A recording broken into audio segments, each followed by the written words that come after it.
बिस्मिल्लाहिर्रहमानिर्रहीम। अस्सलाम वालेकुम फ्रेंड्स, उम्मीद करता हूँ कि आप सब खैरियत से होंगे। तो चलते हैं आज के टॉपिक की तरफ।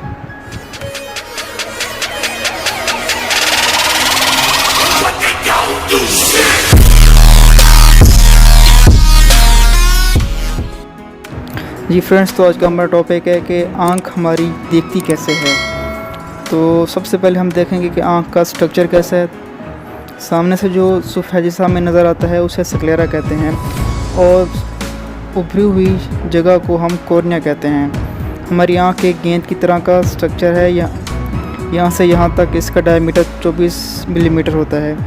आँख को दो हिस्सों में तकसीम किया गया है। सामने वाला हिस्सा जिसे हम एंटीरियर पार्ट कहते हैं, और एक पीछे वाला हिस्सा जिसे हम पोस्टीरियर पार्ट कहते हैं। यहाँ से यहाँ तक का सामने वाला हिस्सा है। इस सामने वाले हिस्से में हम कॉर्निया, आइरिस, प्यूपल और आँख के लेंस को शामिल करते हैं। और इस सारे हिस्से में शफाफ पानी की तरह का एक माय होता है जिसे एक्वस ह्यूमर कहते हैं। यहाँ से यहाँ तक का हिस्सा पीछे वाला हिस्सा कहलाता है, जिसे हम पोस्टीरियर पार्ट कहते हैं। इसमें जेली की तरह का एक मादा होता है जिसे विट्रोस ह्यूमर कहते हैं। आँख की दीवार 3 तहों पर मुश्तमिल होती है।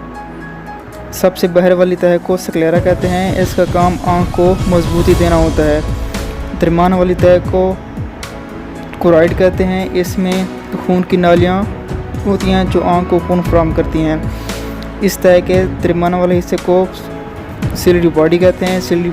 और सबसे आगे वाले हिस्से को हम आइरिस कहते हैं। सिलियरी बॉडी का काम आँख में शफाफ पानी की तरह का एक माया पैदा करना होता है जो एंटीरियर पार्ट में मौजूद होता है। इस शफाफ माए का काम आँख के सामने वाले हिस्से को ग़िज़ाई अज्जा फराहम करना होता है। आइरिस 2 तरह के मसल से मिलकर बना होता है। जब ये मसल सिकुड़ते हैं तो प्यूपल का साइज़ कम या ज़्यादा होता है, जिससे रोशनी आँख के अंदर दाखिल होती है।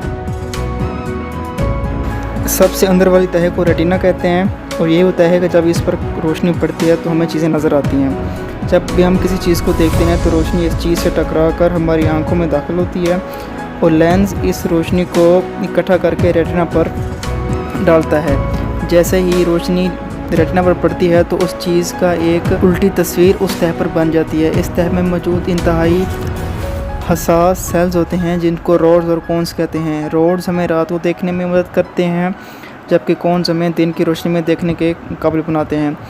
जब रोशनी इन सेल्स पर पड़ती है तो ये सेल्स एक्टिव हो जाते हैं और इस चीज़ की तस्वीर को सिग्नल्स की शक्ल में हमारे दिमाग के पीछे वाले हिस्से में ले जाते हैं। दिमाग दोनों आँखों से हासिल होने वाले इन सिग्नल्स को यकजा करके एक सीधी तस्वीर बनाता है, और इस तरह से आँख में जो उल्टी तस्वीर बनी थी उसको सीधा करके हमें उस चीज़ का हकीकी इमेज दिखाता है। दुनिया में मौजूद हर चीज़ हम आँख के इसी निज़ाम के ज़रिए देखते हैं। रेटिना का वो तमाम हिस्सा जो देखने में मदद करता है उसे हम आँख का विजुअल फील्ड कहते हैं। आँख के विजुअल फील्ड को 2 हिस्सों में तकसीम किया जाता है। नाक की तरफ वाले हिस्से को नेज़ल फील्ड ऑफ विजन कहते हैं, जबकि कान की तरफ वाले हिस्से को टेम्पोरल फील्ड ऑफ विजन कहते हैं। कान की तरफ वाली जितनी भी चीज़ें हमें नज़र आती हैं वो नेज़ल फील्ड ऑफ विजन की वजह से नज़र आती हैं, जबकि नाक के सामने वाली जितनी भी चीज़ें हमें नज़र आती हैं उसमें temporal field of vision involve होती है।